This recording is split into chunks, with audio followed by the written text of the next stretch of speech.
After hearing all of this, many people ask the same question.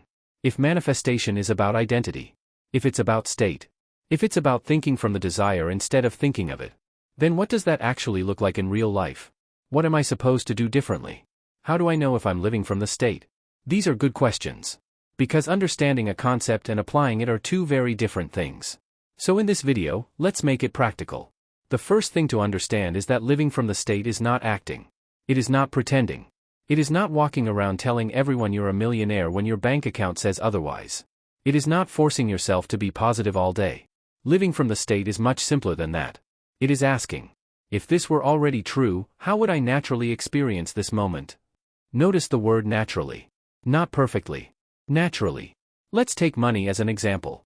Many people say they want financial abundance. But throughout the day they think, I can't afford that. Money is always tight. I hope things improve. I wonder when my breakthrough is coming. Now compare that to someone whose identity is not built around financial pressure. Would they still make responsible decisions?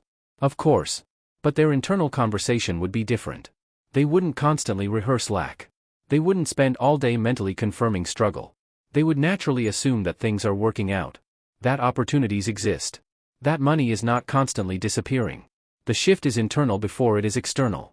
Now let's use relationships. Someone who desires love often spends their day wondering, why haven't they texted? Do they still like me? What if I lose them? What if I'm not enough? Notice how every question reinforces insecurity. Now ask yourself, how would someone who felt deeply loved and secure think? Would they spend every hour analyzing messages? Would they constantly fear abandonment? Probably not. Their attention would be different. Their assumptions would be different. Their state would be different. And because the state is different, the experience eventually becomes different too. Now let's talk about confidence. Many people want confidence. But confidence is often misunderstood. People think confidence means never feeling fear. That isn't true. Confidence is not the absence of fear. Confidence is the absence of self-doubt as an identity. A confident person can still feel nervous. They can still make mistakes. But they do not define themselves by those moments. They return to a different assumption. This is where living from the state becomes practical. Throughout the day, pay attention to your automatic reactions. Not your forced thoughts. Your automatic ones. When something goes wrong, what story immediately appears? When someone doesn't reply, what story appears? When money feels tight, what story appears? When plans change, what story appears? Those stories reveal your current identity. Most people think manifestation happens during visualization. But your identity is revealed during ordinary moments. When you're standing in line, driving to work, checking your phone, paying a bill, having a conversation. These moments expose the state you're actually living from. For example, imagine receiving an unexpected expense. One person immediately thinks, of course this would happen to me. Money is always a struggle. Things never work out.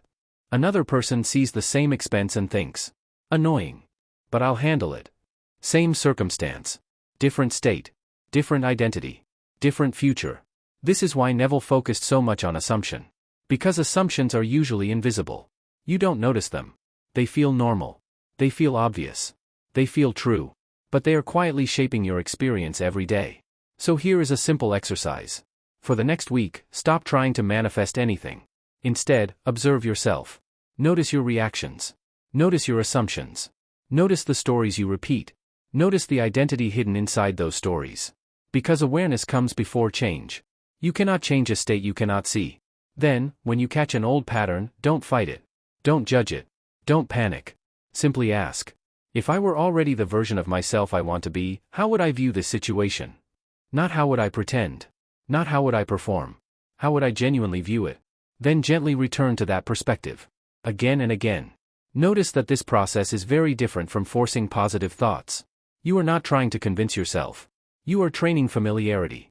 You are becoming familiar with a different way of being. And what becomes familiar eventually becomes natural. That is how identity changes. Not in one dramatic moment, but through hundreds of small moments. Small corrections. Small returns. Small shifts in assumption. Until one day, the new state feels more natural than the old one. And when that happens, manifestation no longer feels like a technique. It feels like a reflection. Because the outer world begins matching the person you have become internally. So if you're wondering what to do after all the concepts we've discussed, start here. Observe your assumptions. Notice your identity. Catch the old stories. And gently return to the state you want to make natural. Not once. Not perfectly. But consistently. Because that is how a state becomes an identity. And that is how an identity becomes a reality.